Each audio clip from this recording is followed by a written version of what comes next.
Come along with us, adventurers, as we dare to plunge into the deepest depths of Barony.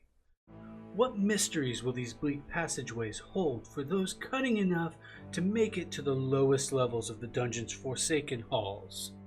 I'm the bold knight Sir Sean. And I am the clever wizard known only as Arlyeon, and this, brave adventurers, is Barony, a voxel-based multiplayer dungeon crawler developed by indie team Turning Wheel LLC. Boasting vicious difficulty and a persistent risk of permadeath as your reward for failure, those without the patience to learn its mechanics need not apply. Monsters, traps, and even starvation await to punish every mistake you make. Come along as Sean and I take on the task of determining whether the struggle is worth the price of admission, or if this title deserves to be tossed into an oubliette.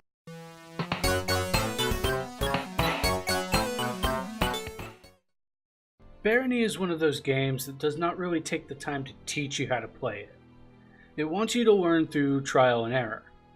Death serves as a punishment for your mistakes, forcing you to go back to the beginning and expecting you to identify what you did wrong so that you don't do it next time. The reality is, you will die during your first playthrough. You'll probably die several times after that. Failure is just par for the course with these games. That said, Barony does a decent job of making the multiple deaths not feel too terribly tedious. While it will still be frustrating to die over and over again, its roguelike nature means that each playthrough will feel just different enough that the experience never becomes overwhelmingly stale. It also helps that Barony's character generation affords you a number of distinct ways to kick off each run in the dungeon. While some of the choices are simply aesthetic, such as naming and the ethnicity of your voxely adventurer for instance, both your class and gender matter. Gender modifies what sort of stats you start with in your respective class. Males have higher strength and lower dex, women have the inverse, whilst the class itself dictates your skills and equipment. That said, certain classes have the potential to get a rather substantial early lead over the others. Clerics, for their ability to summon mobs that they can kill via not-so-friendly fire and gain a few early levels before stepping into the dungeon proper, are a major offender, especially with the healing spell they start with in decent armor. Fighters, likewise, are decent for being fairly well-rounded and being able to efficiently tank and spank their way through the early levels.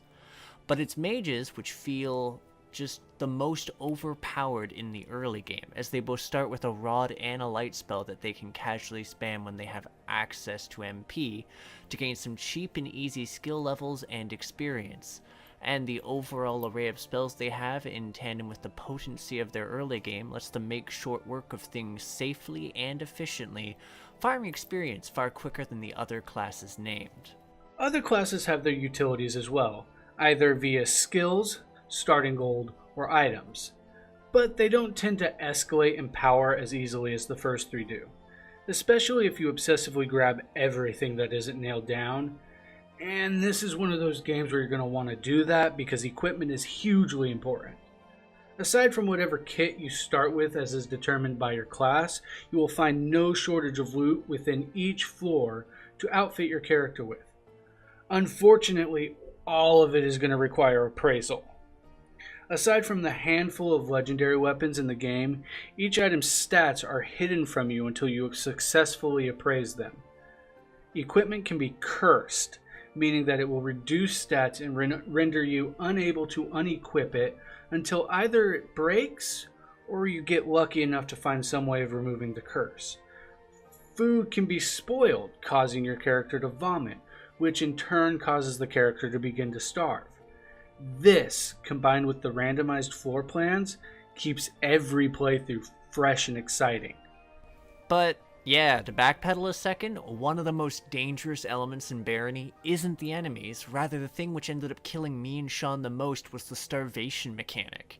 As you spend time in the dungeon, your character progressively grows hungrier, and if you don't keep them sated with delicious food that you picked up off corpses in the ground, you'll starve to death. And that said, the quality of the food in the dungeon leaves much to be desired, and between being cursed or slowly aging, You can find yourself frantically searching around for grub to munch on, only for your desperate attempt to stave off starvation, leading to a bout of projectile vomiting that then ends with a game over screen. Especially given that once you see the "you are starving" message, you know death is right around the corner as your health begins to drain away. Thankfully, you can turn that feature off to increase your chances at victory, though you can't save yourself from the excess of cursed items that you'll be finding everywhere. Things such as cursed healing potions that damage you, cursed scrolls of repair which blow your equipment up, or cursed scrolls of fire, which set you on fire. Though, also, the blessed scrolls of fire set you on fire, and so do the normal ones. They just suck. There's also heaps of other scroll types and potion types as well, whose effects differ based on whether they're cursed, blessed, or their normal iterations. And honestly, fuck the cursed spellbooks, since they just make you forget spells you've already learned. All of these features come together to serve as the primary source of difficulty that the game has to offer. Most enemies you encounter, for a few exceptions, are minor roadblocks, with the game's primary antagonist being the dungeon itself, and the game's starvation mechanic putting a hard time limit on how much time you can spend wandering around encasing the joint. Spend too much time on a floor or attempt to exploit the game's experience gain system while hunger is on will certainly put you at a disadvantage when edible food becomes scarce. There is one enemy though, that still manages to strike fear into even a seasoned player's heart when you encounter it. Wait a second, that's not the Kool-Aid Man. Oh no. So, the Minotaur is essentially the game's answer to individuals who've learned to navigate the game's traps and time limit a la famine, and imposes a different sort of time limit, as, alongside those elements, the primary cause for ignoble ends was this guy. Capable of doling out fatal amounts of damage to those ill-prepared, as well as absorbing a monstrous amount of damage due to a combination of high defense and health, the Minotaur will have you seeing red with how monstrously bullet feels compared to most monster encounters, especially since it can arrive as early as the second level if you dick her around. Really? Sean, don't have a cow, man. At least I didn't go on about saying that with such a high defense you are more likely than most enemies to graze it. I hate you. I hate you so much. Anyways, this bovine behemoth takes a page out of the Kool-Aid Man's book, able to smash through the walls of the dungeon and beeline towards players at an altogether daunting speed. What's more, he's even able to levitate across deadfalls and water, so if you thought you were going to get super clever and try to outmaneuver him that way, tough luck. That said, he is killable, and if you're well enough equipped, prepared, / lucky, he grants an okay amount of experience alongside a guaranteed gem drop. Still, more runs than I can count were brought to an end because of the Minotaur's arrival. But because the game warns you that the Minotaur is coming, those deaths were entirely my fault. Or Arlyeon's. Greed was a consistent cause of our undoing. "Oh, we have plenty of time," he says. "Let me just finish exploring the floor," he says. And then here comes the Minotaur. Yay. But the level of agency you have over your own deaths is possibly the biggest thing that I enjoyed about this game. I never once felt cheated.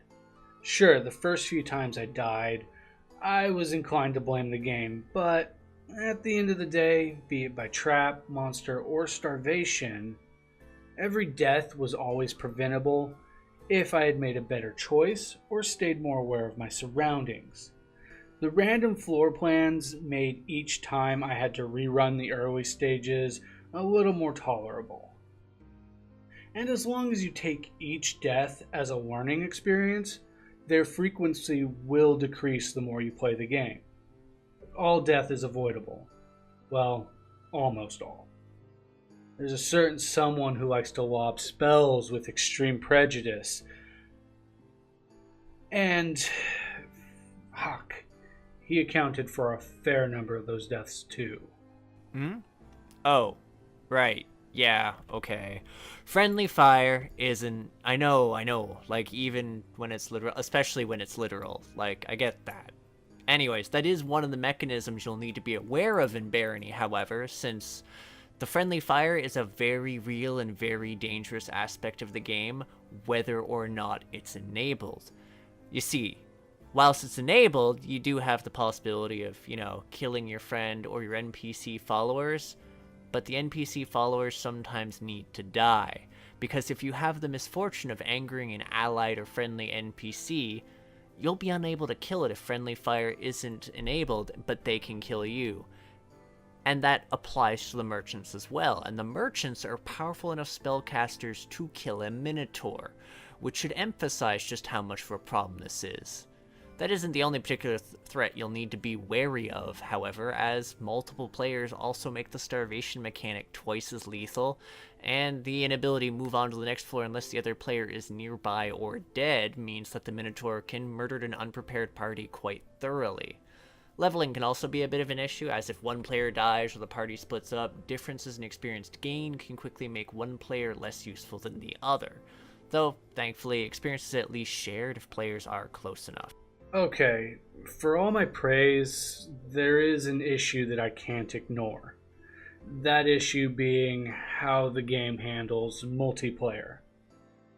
While the other issues can be written off as game mechanics, Barony is particularly cruel where disconnects are concerned. An entire playthrough can get hijacked by a player disconnecting due to the fact that you're often left unable to rejoin a game if you were booted completely out of the game. And then if the disconnect doesn't kick you out of the game, in progress, it tends to trigger all sorts of fun bugs, such as not having a body. Yeah, that was a pretty fun one. My body went missing. I could move around the dungeon, but I couldn't equip anything, use anything, interact with doors. Oh, but enemies could still kill me for some reason. Aside from the issues that multiplayer has, a slight annoyance I had with the game was its stat allocation. See, there's no shortage of ways to level up in Barony. Whilst you can gain experience through traditional RPG methods of killing everything you see, you also gain experience from most actions such as attacking, casting a spell, blocking, and even innocuous stuff like swimming, appraising, and buying or selling items. This is because every executable action available to the player is broken down into specific skills, and using that skill increases your proficiency in it, much in the way that using skills in the Elder Scrolls games does. This allows you a degree of influence over your character build, in that you will become more adept at weapons that you favor, as well as generally being better at certain things. Increasing stuff like swimming or appraisal increases how fast you're able to do those tasks, and increasing a weapon skill improves the amount of damage that you'll do with that weapon in hand. The problem comes down to stats. A lot of that control is also taken away from you by the way that stats are allocated whenever you level up, and that's because your stats are allocated randomly. While it's always the same amount of stat points you receive, which particular stats end up getting increased is far more arbitrary, meaning it's not really all that uncommon to get a mage who's physically strong enough to punch a minotaur to death while the fighter's working to get even to a fraction of that strength or durability. Really, it's just obnoxious more than anything else. The randomness of stat allocation never really hinders you, as much as it just potentially forces you into a combat role that you did not want to play by making you better at one thing over another. The skills temper this to some extent, but yeah, I just really wish I had some more agency over my stats. Beyond that, you'll have no shortage of spells and weapons to choose from to diversify your combative experience. That said, there's not a whole lot of difference in how the weapons function. The two weapons that you will notice the most difference between are bows and spears. Bows have the benefit of being ranged, but the draw time on them is so slow that I found myself never really using them, and because the bow is the only weapon that takes both hands to use, you'll end up finding yourself at a bit of a disadvantage because you're not able to equip a shield. which would otherwise have increased your damage reduction and allowed for the utility of blocking. Spears have more reach than other melee weapons, which makes it easier to avoid blow trading when fighting enemies. The real prize, though, are the legendary weapons. These are named weapons dropped off of special, stronger versions of enemies that are not only unbreakable, but stronger than any other weapon in the game at their base level. In a multiplayer setting, be prepared to fight over these things a lot. I know me and Arlyeon did. Did you know? Gungnir is hidden in the Minotaur maze. It's true.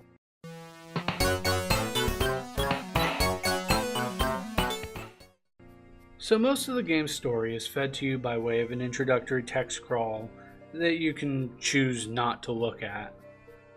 Basically, there once was a place and things were cool. Then a not so cool dude showed up and made everything bad.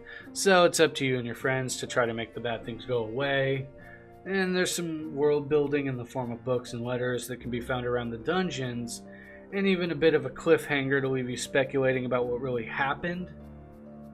But the story isn't really what Barony's all about. The game's plot exists more just to give you a valid motivation for risking your life in the various floors of the dungeon, rather than to try to deliver some complex story. It's a dungeon crawler, just enjoy it. But if you're the kind of person that wants a lot of in-depth lore and storytelling, you might end up disappointed. Since I can take or leave a story as long as the game is fun to play, I'm good. You won't see me complaining about the lack thereof. Honestly, what Sean said here. I mean, the game of the story is presented simply enough, and you're not going to be bogged down by watching the text scroll for the first time, nor at the end credits. And honestly, if you do decide to seek out the books because of your insatiable thirst for lore, well, there's quite a few rewarding texts to be found. Not only because of backstory, but also because there's a reference to a certain lusty Argonian to be found with the game's own unique twist on it. Plus, there's also hints towards the secret ending, which is totally fun in and of itself.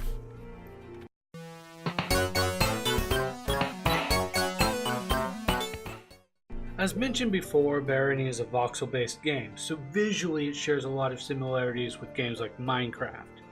It's not going to blow you away in terms of visuals, but it looks okay for what it is. None of the floors really bored me in terms of appearances, and the monsters are fairly recognizable in terms of being able to tell what they are supposed to be. I don't really have much more to say other than that. If you came into this game expecting to be completely wowed by its visuals, you kind of came to the wrong place. It's not ugly for a voxel-based game, but because it is a voxel-based game, it's limited in what it can visually provide.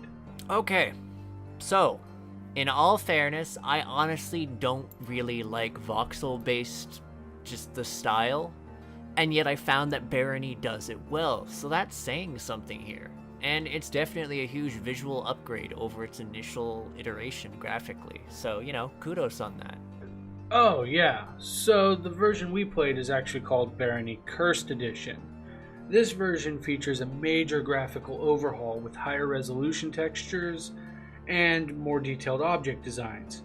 And like Arlyeon mentioned, it's just a massive upgrade over its original in terms of visuals. I really appreciated it.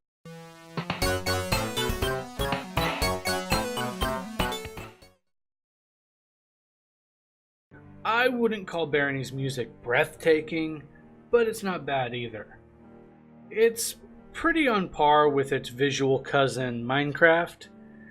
Each area has its own theme that matches really well with that area's aesthetic, and each track has either a melancholy or dread-filled harmony to it.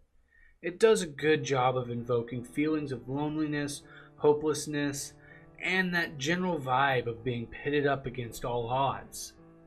I'm probably not going to run out to buy the soundtrack anytime soon, but I definitely won't be muting the game while I play it. Music-wise, I like some tracks more than others, maybe because I listen to some more often. I will say that I'd hoped for a bit more variety, but I wasn't disappointed by what was there. Overall, it's solid for what it is, but it's not something you're going to search out for on YouTube to listen to after the fact.